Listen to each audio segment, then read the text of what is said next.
That sounded like a heavy Negro spiritual sigh. What's wrong? No, nothing is wrong. Everything is right. I just talked to my dad about an hour ago, and I hadn't really like shared too much since we had the episode Parenting Your Parent, and the Discord. I have to say, like, having God, I don't want to cry. Having a place. Oh no, what's happening? No, these are really good happy tears. Okay. I've said it a million times in the parenting channel and wherever else I've posted, but everybody rallied last week because I just needed like some advice. I just needed some other like thoughts and ideas for ways that I could like help support my dad just to like keep him active, because for anybody out there that is, immune compromised during this pandemic, dealing with a difficult health diagnosis on top of, facing a very real health crisis sometimes it feels impossible. And I feel like for the past year, we've been tiptoeing around keeping my dad safe and also like bringing some kind of normalcy to life. And it's been hard.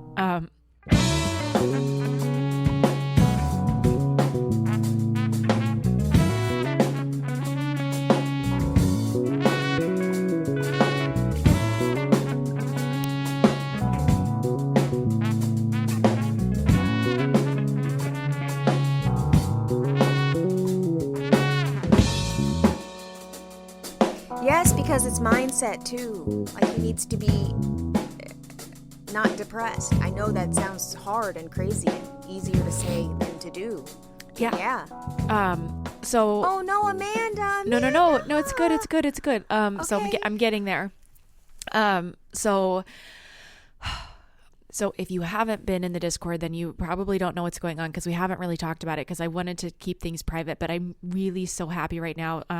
Back in the beginning of January, my dad and I traveled to Columbus because he's receiving parallel care, both here in Cincinnati, and then he has a team of people up in Columbus. And he had a scan, and the scan that day was not what we were hoping to hear. And the results of that scan kind of had us looking at like another 8 to 9 months of aggressive chemo, new chemo, surgical pumps implanted. It's a marathon, and it was disappointing. And as somebody's support person, it's like, it's disappointing, but you still have to be like upbeat and like, it's okay. Like we can do this and this and this, and we're going to explore this, and we'll look at this, and why don't we do this? And on that car ride home, it was like, I think it's important to feel your feelings. And I think that it's important to, says somebody who hates feelings, but I like giving the medicine. I don't like taking it.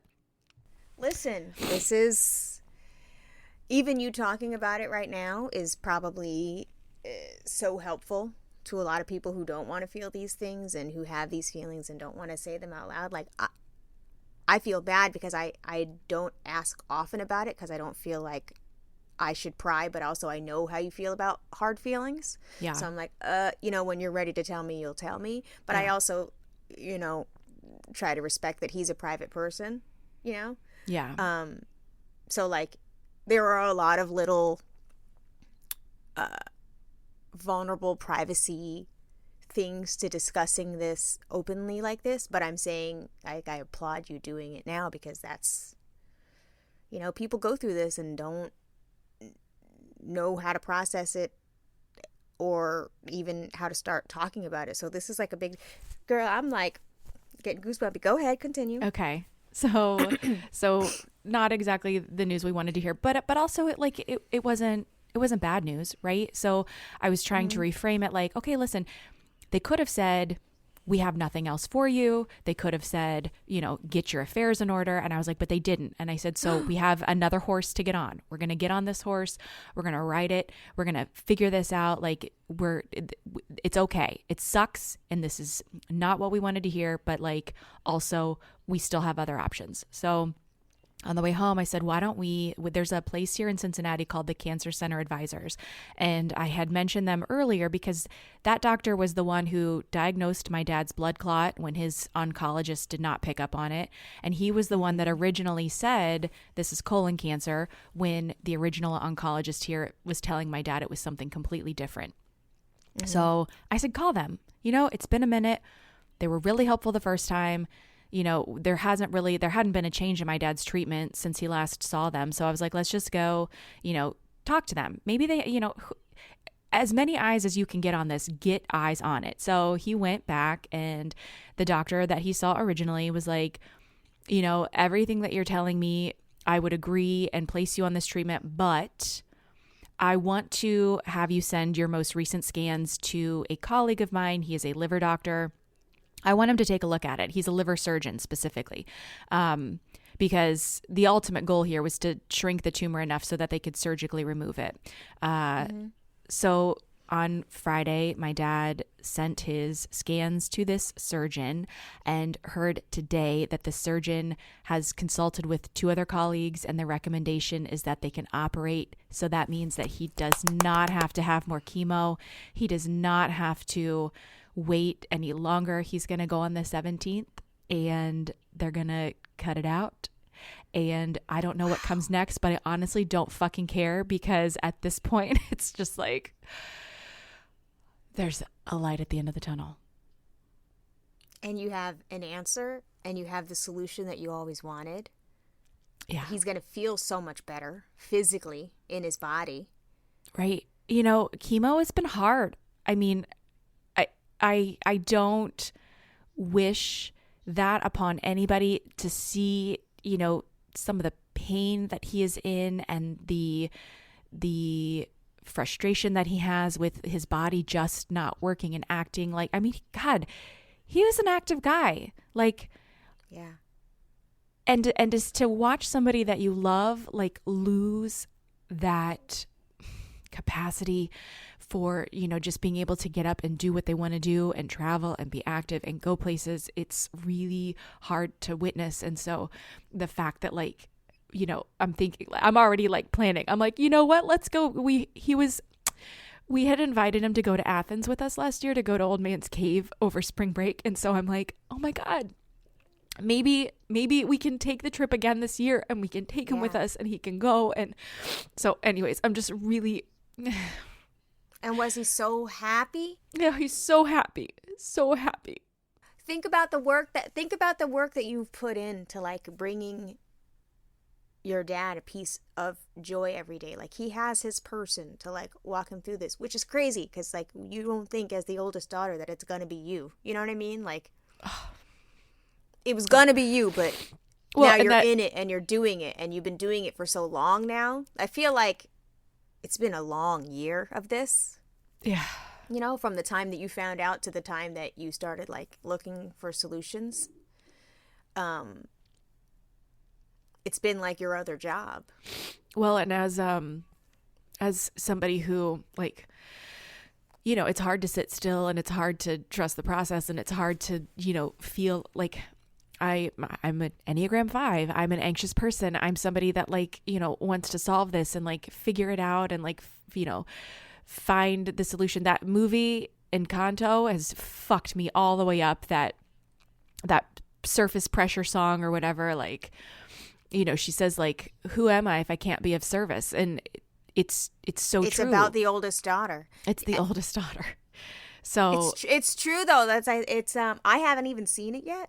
This was what's crazy. It's played in my home literally all day long on a loop since it came out.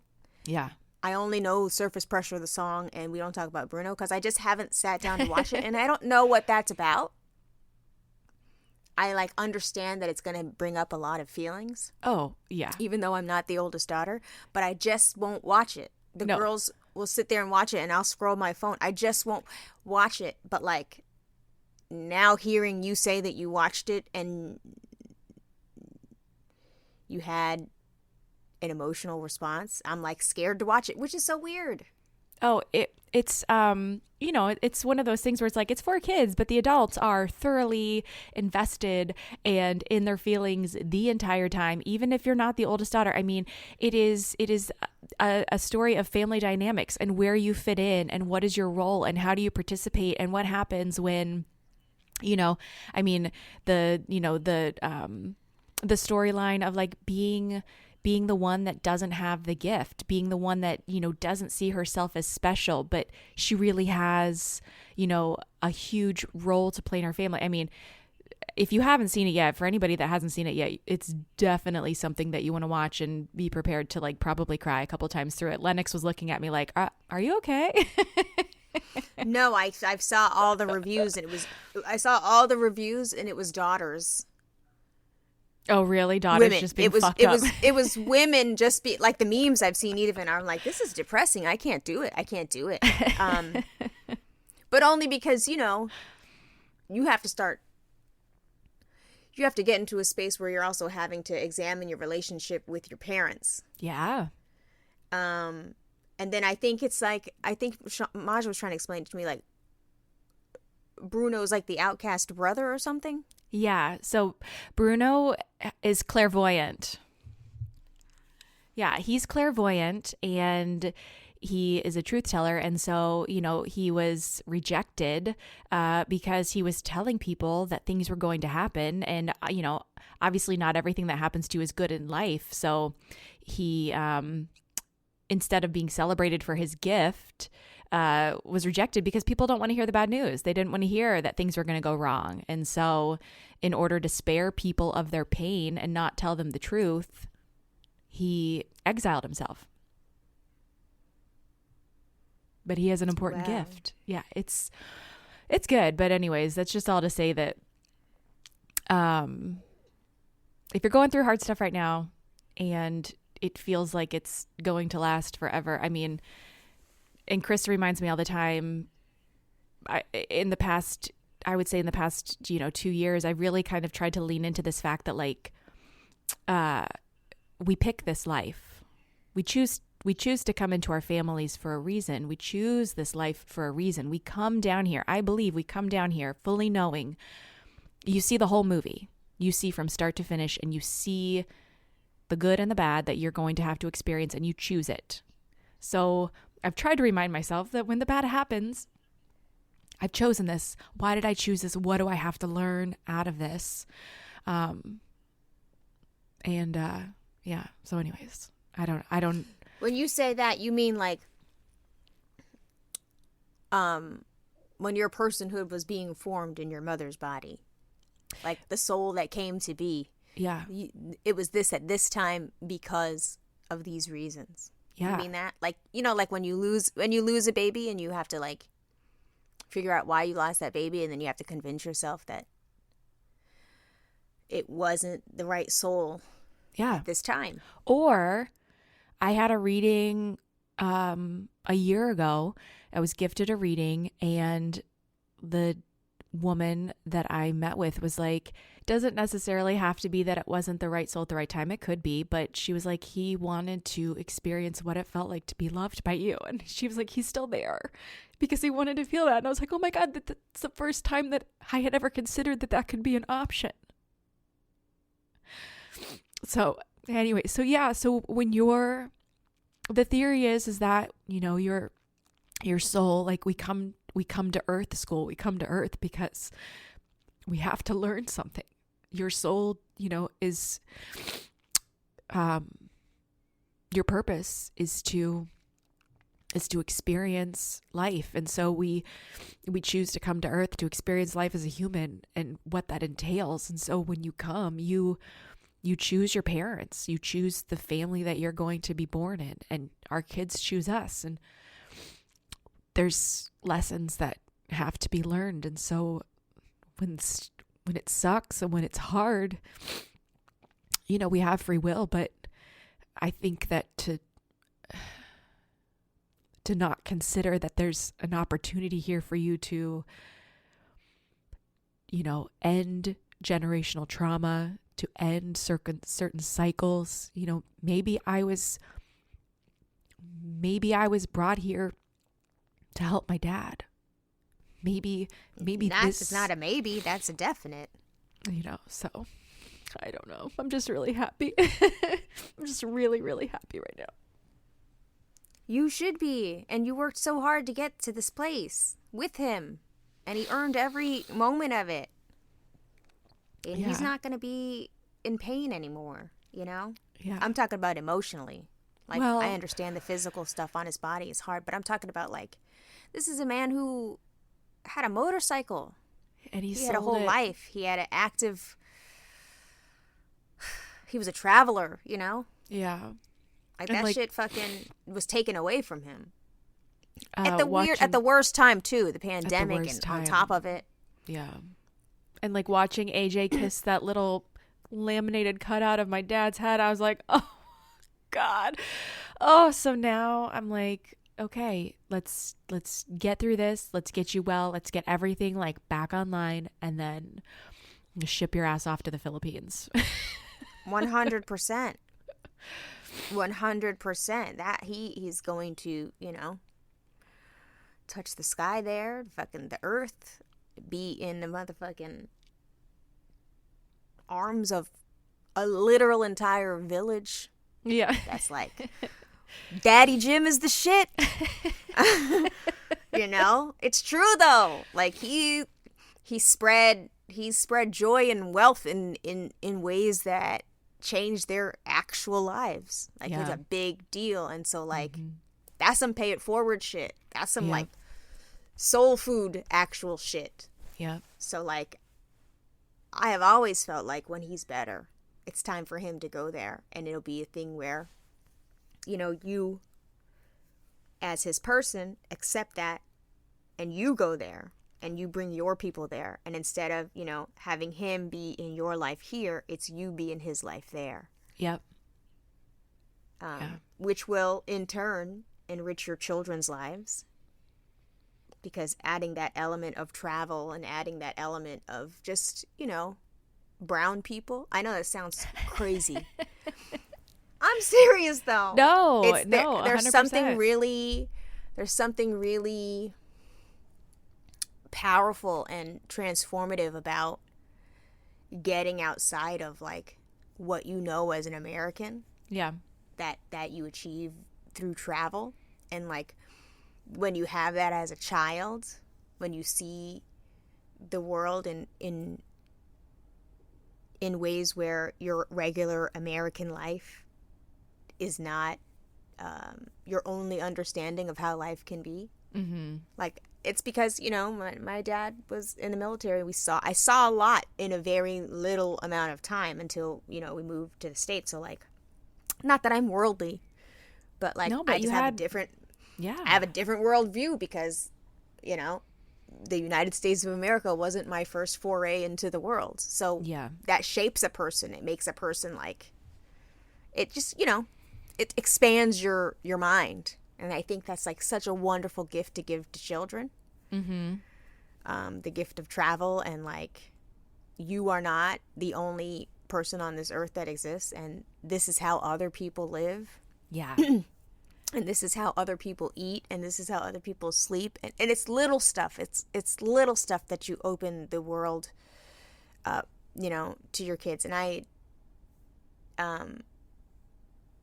don't know. I feel like it's like an esteem builder. But I'm just thinking like of how rich your kids' lives will be. Just first of all, it's just fucking awesome that. That's their fucking whole ass uncle. That's a 5-year-old uncle. That's crazy. And amazing. You know what I mean? And that Lennox could have a little playmate that looks literally like the brown version of him. Like, that's just already so many layers of enrichment. Yeah. It's wild. To one person's life story. So like, and I feel like you've come even just in our, we've known each other a year and a half now. Mm-hmm. Even just in like our conversations about this fascinating element of your life, you've come mad far. Because I remember when we first started talking about it, you're like, no, he can never go to the Philippines. He's my dad. Yeah. I mean, I was because he was, the year that AJ was born was my 35th year. And we had to celebrate my birthday early that year because my dad was leaving to go to the Philippines to witness the birth of his son. And I was salty. Oh, how dare you leave me? I am your oldest daughter. I am the golden child. What the fuck do you mean you're not going to be here for my birthday? So yeah, there's been a lot of emotional growth, a lot of maturity happening for Amanda Strong. Yeah. In these last because 5 and years. I remember like, and I remember treading lightly during those conversations because it was like, dang, I just met her, but I can't be like, lady, for real though. Because I also couldn't understand the dynamic of like your specific father-daughter. I think we were trying to have this conversation around, it was like super early first season. Yeah. When we talked about our dads. Yep. I think some of it didn't even make it into the episode because we were just like, it was some vulnerable shit we were talking about. And that was like weird because we were just getting to know each other. But like, now that you have lived through this health scare and come out on the other side, I feel like your heart is just so much fuller for the possibilities of like what the rest of his life and joy could be. And like you're not centered first. No. And that's where I was. Yeah. And that's okay. Shit. We all have, we lead our lives with ourselves first, Yeah. And I feel like he was, for you as your dad, he was your person. He was, he belonged to you. Yep. I remember hearing the story the first time and being like, this lady is crazy. The caucasity. This lady not going to let Arthur go. I did. I was like, she's not going to let Arthur go.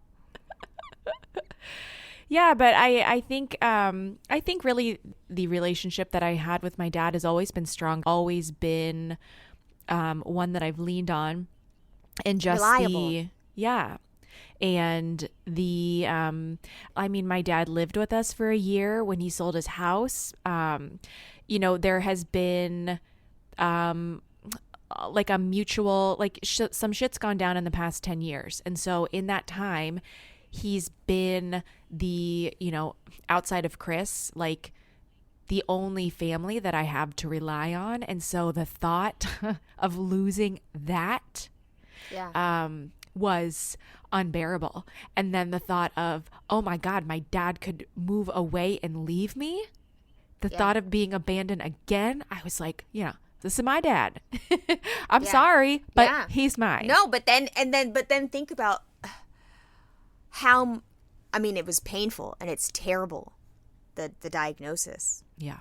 But like what that did to your mindset in terms of like understanding that he belongs to a whole world outside of you and he also belongs to himself.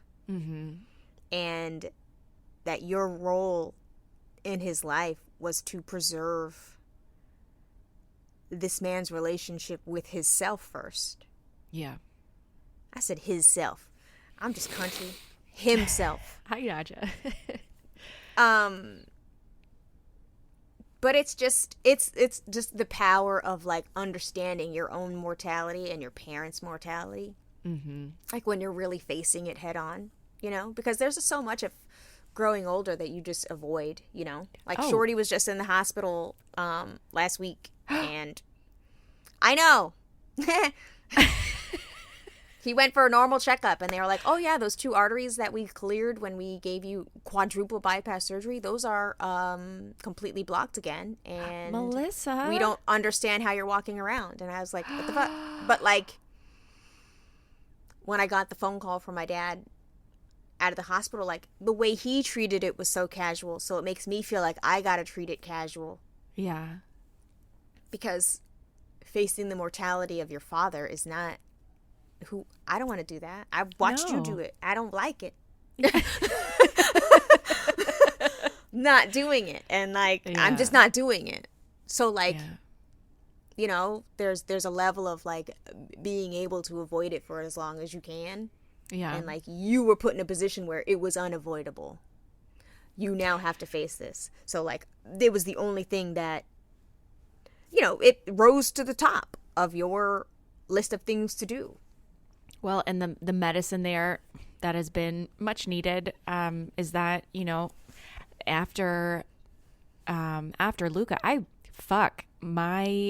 all of my fixation became on keeping everybody alive and keeping everybody healthy and well. And that really kind of being like, a new fear unlocked in me, and has really been like the driving force behind a lot of the anxiety that I felt. And so, for the pandemic to come, like I can't watch apocalypse movies. I can't watch apocalypse shows. Like I can't, it makes me so anxious because it just stirs up a lot of big feelings. And so to have to face it head on again, in the last couple of years with COVID and then with my dad, I think it's been really helpful for me to kind of like relinquish any control that I thought that I had over anything, and really kind of lean into like, okay, so all I can do is what I have available to me. All I can focus on is what I have available to me. All I can focus on is this day and getting through this day and doing it in a way that,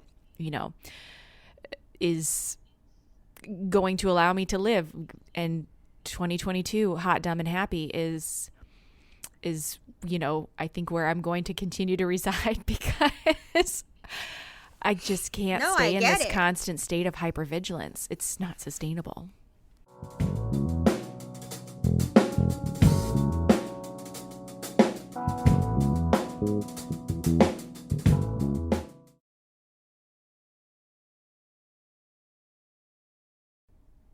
No, but I think that you just by virtue of caring about the pandemic and not wanting to get that shit is work enough. Like some people don't even do that. Like some people are not even a little bit careful. I think when we talk about hypervigilance in this case, we're talking about, the juxtaposition of a crazy person like me. So, and like my willingness to just give up everything and be like, no, y'all are having a shitty life in here with me. Sorry. But no, I get it. I sat in an igloo last night. Yay. with Claire and Jen, a dinner that was planned a long time ago. So we were just sitting in that igloo last night. It was freezing. Yeah, it was freezing, and there was a little heat lamp, but I also like it was emitting no heat, and it also was like we were in this plastic igloo, and I was like, this is a fire trap if I ever seen one. I don't know how the fuck we're gonna escape this. This is a badass idea. But like, the food comes, they open the little door. It was a really fascinating. We never took our coats off. Like I don't even know why. I put on a dressed up outfit. I had clacking ass heels on. Like aww. I spackled my entire face. I had full makeup, earrings, eyeliner, mascara. I was dressed for this event in this cold ass igloo. Saying it out loud now, this sounds crazy. And we were all three just talking because, we had all three homeschooled the kids last year. And I was like, guys, what the fuck did we just survive? And now we're sitting in an igloo talking about it. Like Jen has had COVID. Her husband's had COVID twice now. So she's in a different place emotionally. And that does shape you. It does. Mm-hmm. Because Claire was like, I feel like maybe you get it and you like ease up a little bit. And she's like, well, not you, Melissa, but other people. And she's like, but they were like trying to convince me. They're like, with your super immunity, you need to go live. You need to go do things, Melissa, because it's not normal. You gotta do it. And for me, I was like, I know that, but like, I'm always thinking about survival at the forefront. Like Justin Beck has to go on tour in March.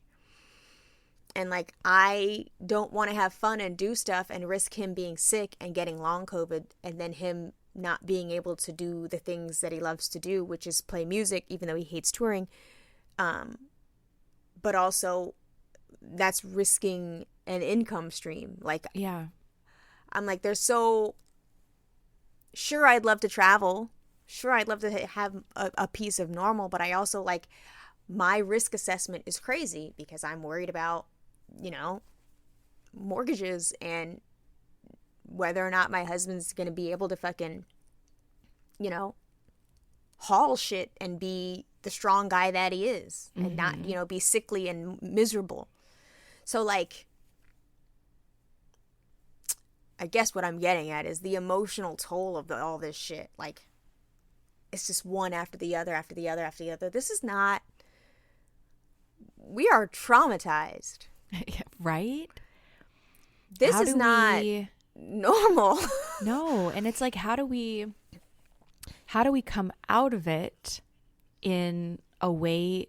I mean, we're all damaged to some extent. So who's paying for our collective therapy to come out of this as whole people? Because, I mean, I feel differently when I go out into public. I felt different in the times where I have, ventured into a restaurant and taken off my mask and had a meal. I am tense and I am constantly running a loop of, potential scenarios in my head of like what could possibly happen. And it's like, oh my God, like just little normal dumb shit is. Yeah. And you know what else has been so damaging for me? What?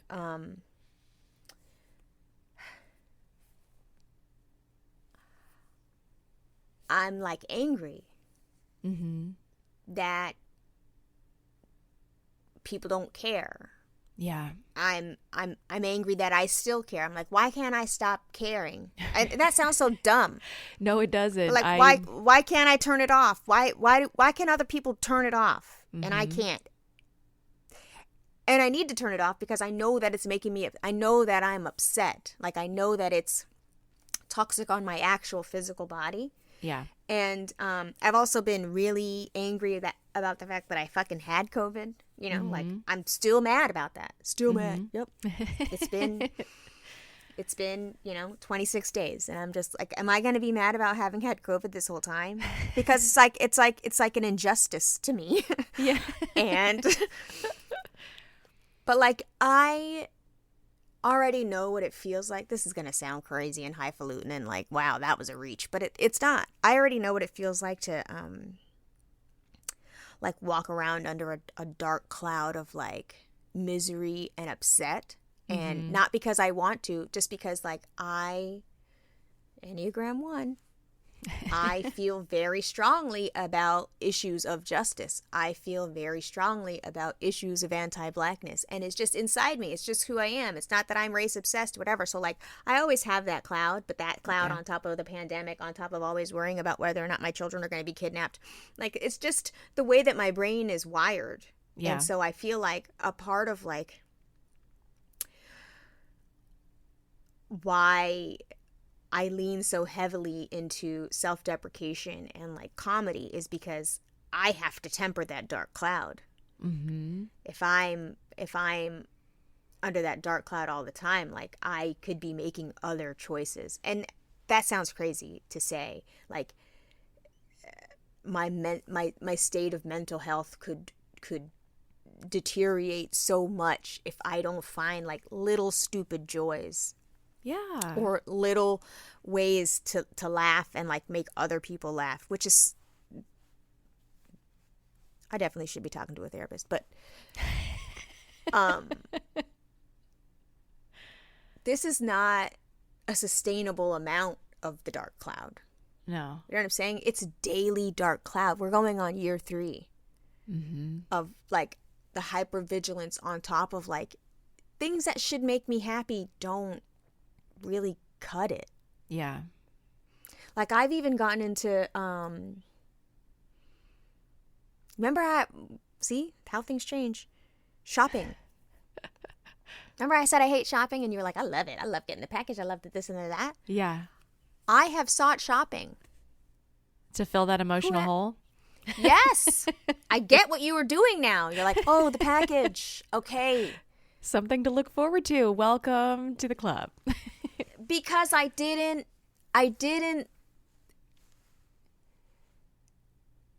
I didn't need it before. Yeah. And like, but it's either I could doom scroll and learn more and read scientific journals, or I can go on this website and buy these shoes that I'm never going to wear, but they sure are pretty and they're going to look nice on the closet on this shelf next to these green ones.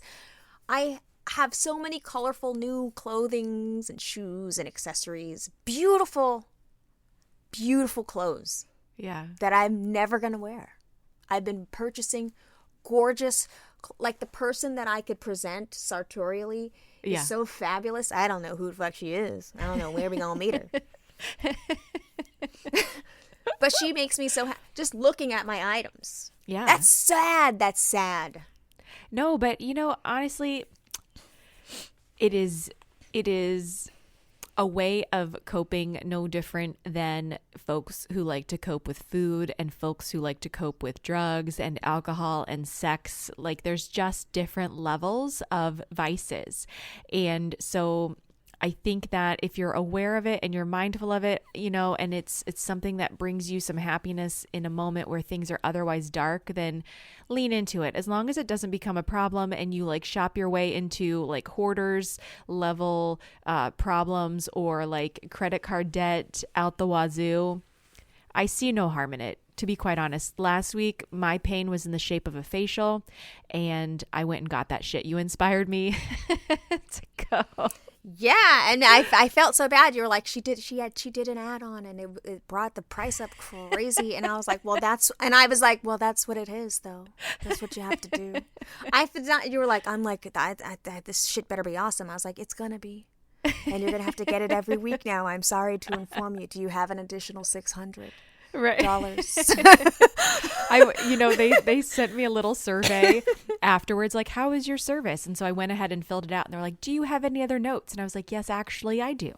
So when she came back in and was like, I think you would benefit from this. And I was like, great, do that.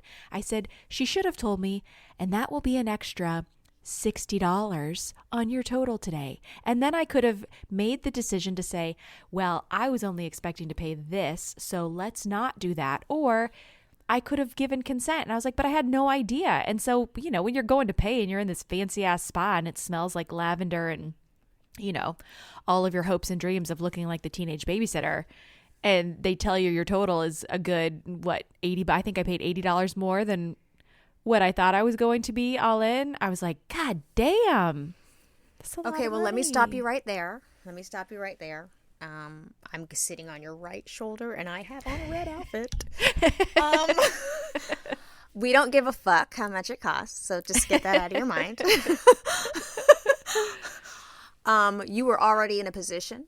This is going to sound horrible, but I feel like it was a little joy. And it also is going to extend the lifetime of your actual fucking face that you have to look at every day for the next 60 years, because you seem like a motherfucker that's going to get in the Guinness Book and make it to 120. I hope so. Ooh, you're tripping. I want to make it to 88 and be done. I had old ass grandmas. When I was in first grade, I had 6 grandmothers still alive. I had great grandmothers. We have longevity. I know, the grandmother with the big giant loofah in the shape of a raccoon. I know that story. What? Wait, what? Your grandmother, your old-ass grandma who had the giant loofah. That was not me. Yes, it is you. No. Yes, it is you. Your mother's mother had a giant loofah in the bathroom. Oh, yeah, but it wasn't the shape of a raccoon. Yes, it was. I just remember saying, "It's like, is it big like a raccoon?" I don't know why I remember thinking that, because I remember you said it was a giant loofah. It was a giant loofah. And in my mind, I was thinking, sea a living sponges. organism, and I thought, yes, I was just thinking sea sponge, and in my mind, I was like, how big could a sea sponge be? And in my mind, I said raccoon. I don't know why. That is such a weird point of reference. I know what's happening. I'm not even high. No, but you do seem like a person that wants to live forever, which, who wants to live forever? Glassjaw lyrics. See, I just threw that in there. No, but yeah, we are off on some weird shit. I'm not even high. Are you high?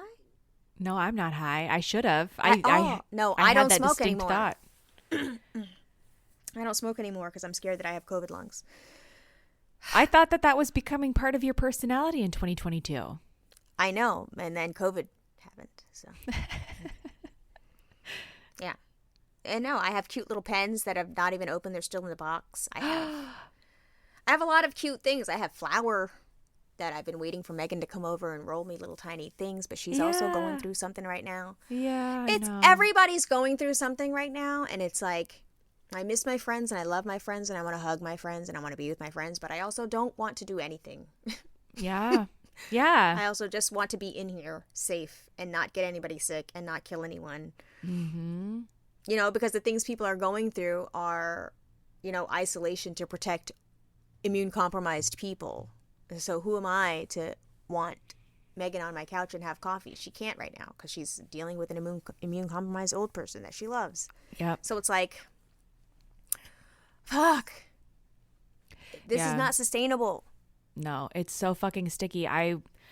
All of December, I kept trying to get together with my girlfriend, and, you know, timing just didn't work out, and they had strep at the beginning of the year, and she had stuff going on, I had stuff going on, and then after Christmas, I was like, hey, let's get together. Let's, you know, just hang out with or without the kids. I really don't give a shit, but I miss your face. It's been too long. And we couldn't make it happen. And then like a couple days after the new year, she was like, I'm so glad we didn't get together because her husband got COVID.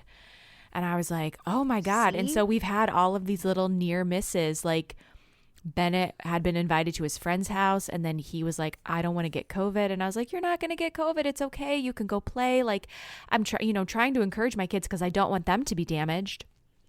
And then not like 4 days later, the friend's sibling had COVID. And I was like, oh my God. And then Quinn's 2 friends at lunch had COVID and she didn't get it. And I'm just like, it's like, what's that movie, Final Destination? Like, yeah, you're just waiting for the other shoe to drop. Yes.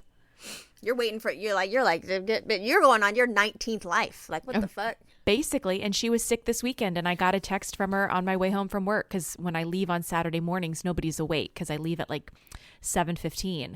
And her text says, my throat is sore. Can I have like hot tea or something? Can I take a bath?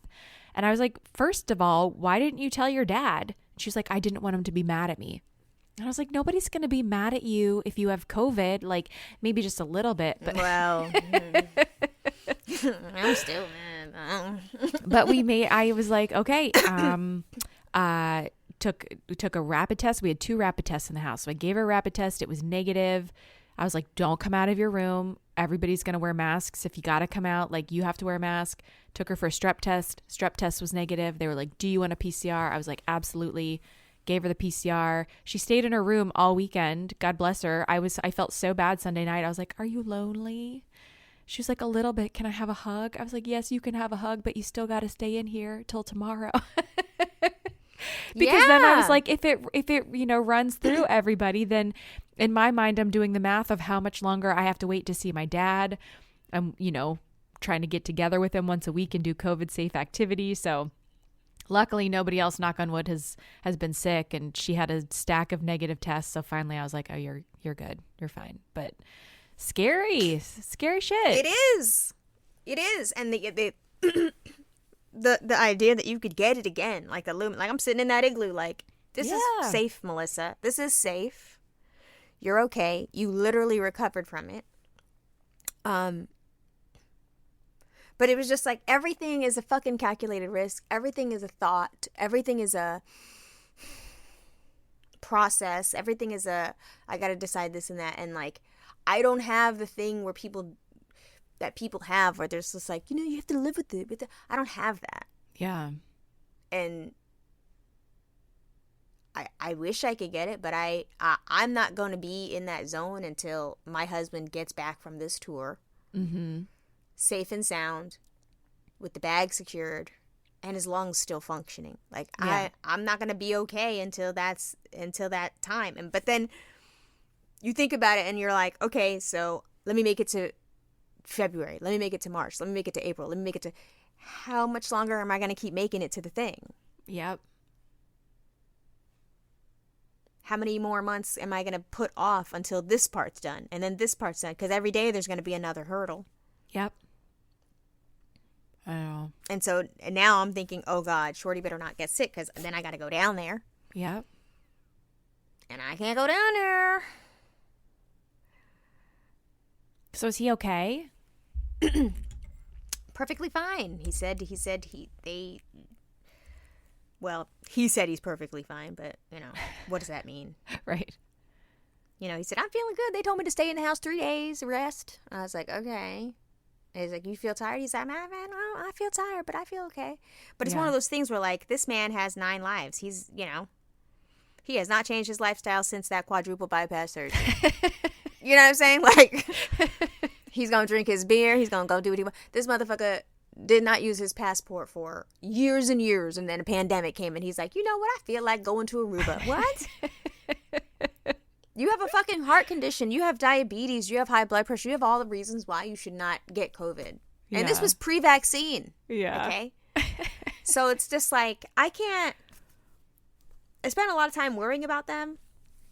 But, like, you can't worry more about people than they worry about themselves. Right?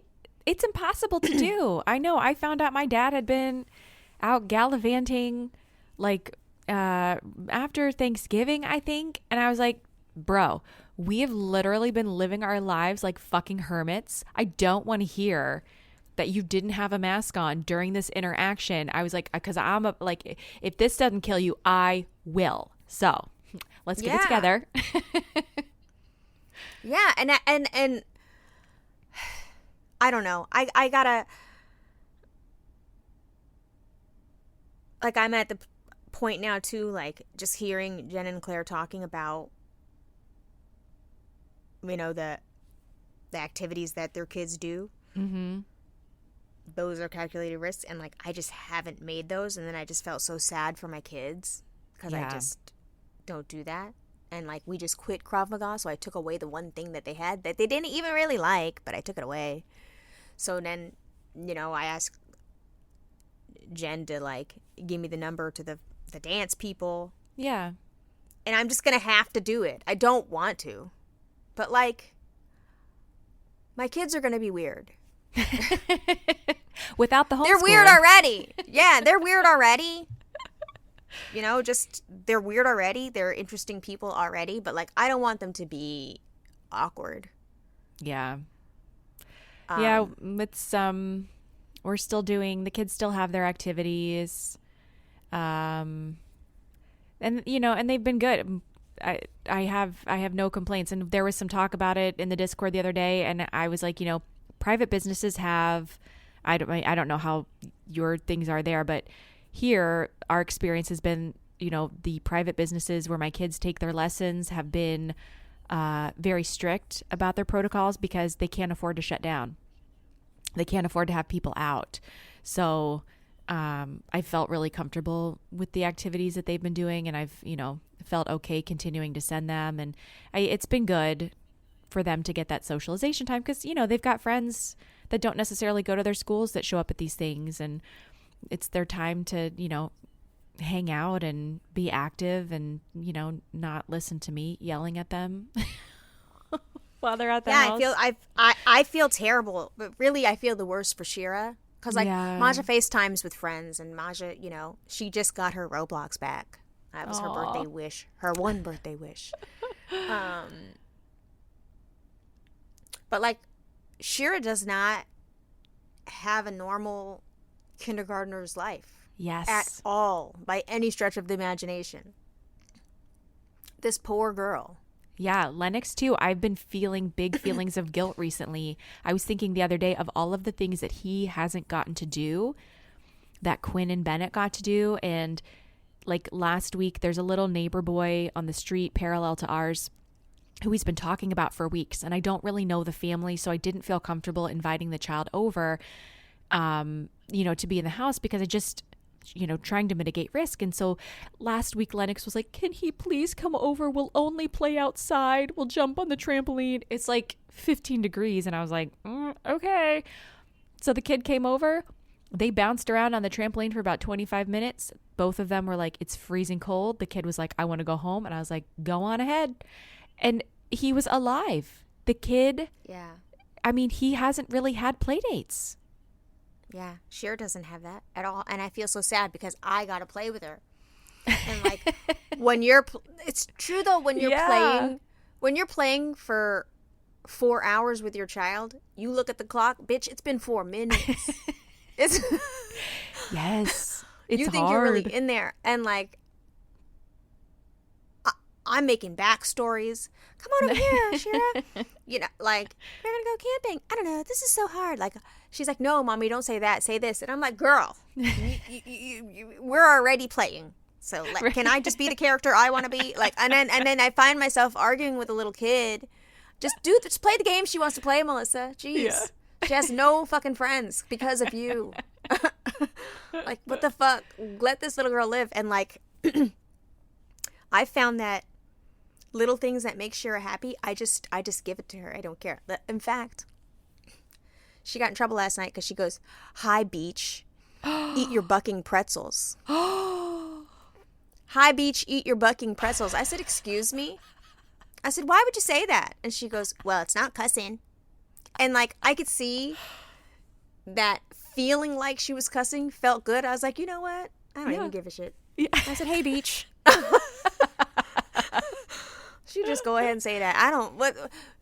She didn't say anything bad. I said, "Don't say it at school, but you could say it at home." She's like, "I can." I was like, "Yes." And then Maj was like, "Can I say it?" I was like, "Yes." So like, now we have a new thing in our house where we fake curse because it brings them joy. And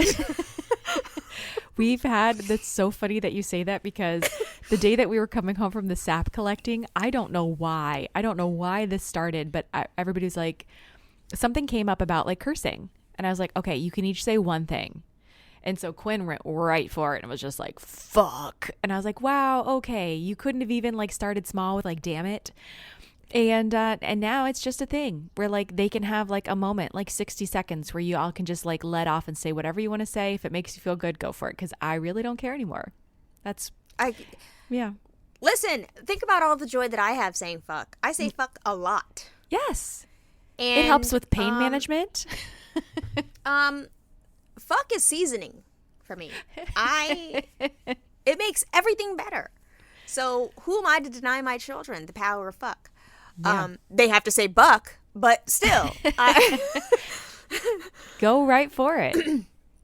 Shalom's been asking me too. She's like, "Mom, can I say something bad right now?" I'm like, "What?" She's like, honestly, why is she such a bitch? I'm like, okay, you got it out. And I don't know if this is unlocking like a terrible door I should not go through with my parenting. But no.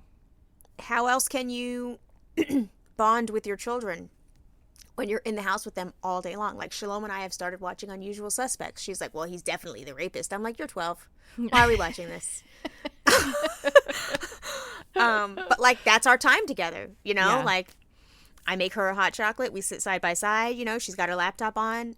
She's doing homework while watching murders shows. Yeah. And it's like, I clearly don't know what I'm doing, but also it feels good. So I think, and I'm sure that there are people that, you know, that disagree with me, but I think that in the long line of like terrible things that you could do to your children or expose them to, like, language is not one of them. And all of the studies have come out to show that people who swear are more intelligent. They have better I'm smart pain as tolerance. They are better at like emotionally expressing themselves. So I think out of all of the terrible things that you could do, allowing them to swear at home is benign. Truly. Yeah. And the pandemic has brought us to this place. Honestly, taking Shalom's phone away for grades was the best thing I could have done for her relationship with her sisters too, because she's just in that phone. She gets home, she's in that phone. Yep. And she's in her room. So now when the phone's, she walks in the door, washes her hands, has a snack, we take the phone immediately. Yep. And now she waits at the bottom of the fucking hill and gets her sisters off the bus. Aww. She hangs out with them. She helps them with their homework. At night, we all hang out, which is how we got COVID. But shouldn't have taken that phone away. She wouldn't have been in my face. I every day I have a what if We hadn't done that. But last night I came home from the igloo and pulled up to the house, and Shalom's light was on. I get up the stairs. It's 9:30. I get up the stairs, and they are dying laughing, all three of them. They're having a slumber party. Shalom's made her bed sideways, so they're all three laying in a full-size bed, but the wrong way. Aww. They're watching Encanto, singing their asses off. Shira's in the middle. They're all three hanging out. They're dying laughing. There's some kind of inside joke going on that I don't understand. So, I'm sitting at the edge of the bed like, you guys have been hanging out all night? And they're like, yeah. I was like, cool. I was like, well, where's Daddy? And they're like, we don't know. Okay.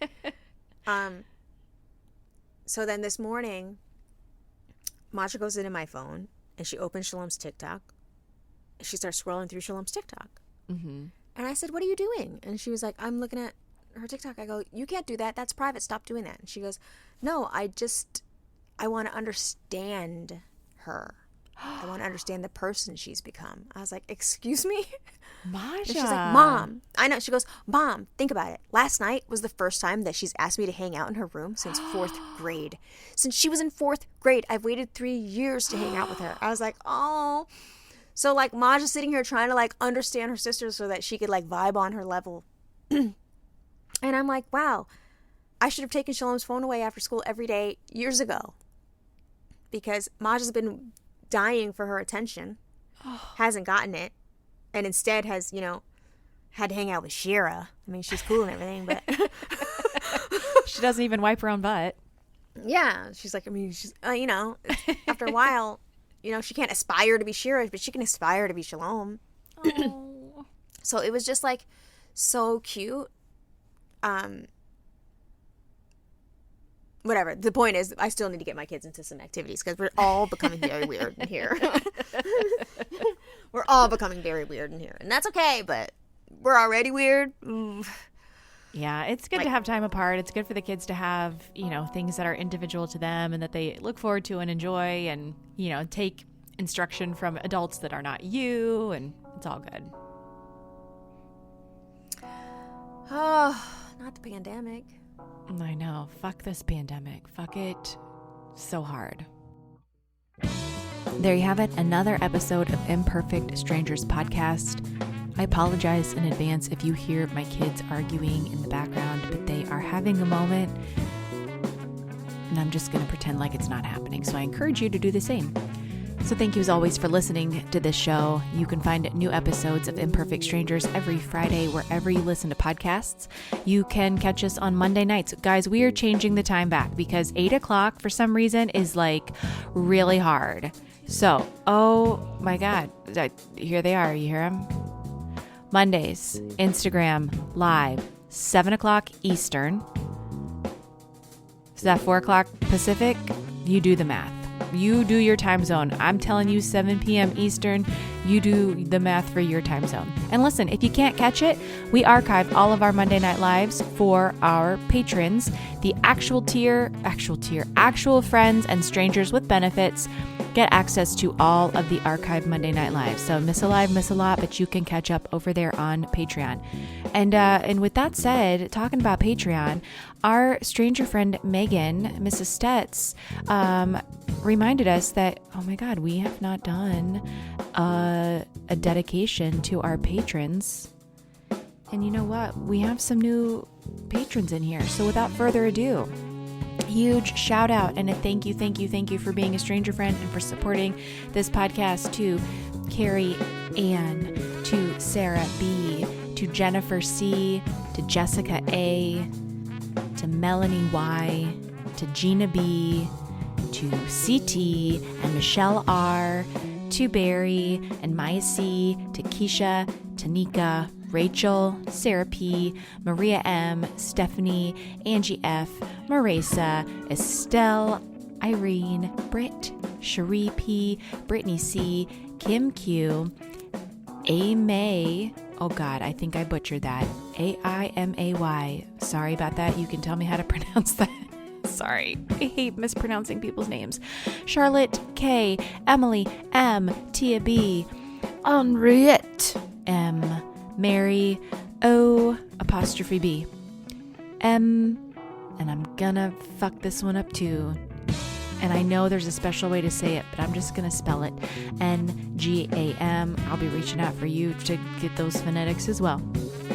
Nimata G, Jenny with a G from the block R, Amber K, Veronica M, Eileen T, Maria C, you will always be Ria to me, Zakaya B, Victor L, Kelly B, Lee Ann H, Kelly B, Neil P, Exhume, Brenda R, Carla B-P, Alexandria P, Be in Control, I see you, Becky, J, Young, Cherie P, Barbara D, and the list keeps going, MCSH, Carrie C, Jennifer Z, Nicole C, Nazinga, Patrick RL, Tiffany S, Caro G, N, Kristen B, Jennifer C.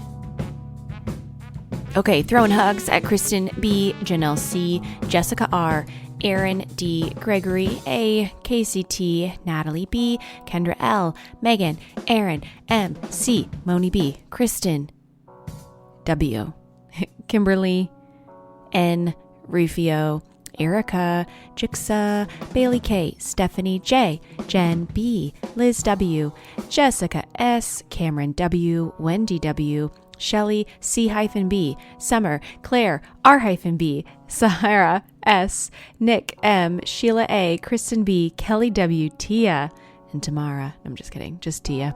Sharon S, Marissa L, Demita H, Iris B, Jenny S, Whitney W, Desiree P, Megan S, Mary Ann N, Trisha O, Maggie, Elizabeth, Susan Y, Sydney B, Elizabeth S, Leslie S, Gabby O, Vivian D, Annette A, Murky, Monica L, Joanna D, C, Brianne M, C, Big C, G, Trizzy, Amy. That's it. All right. Thank y'all. Bye.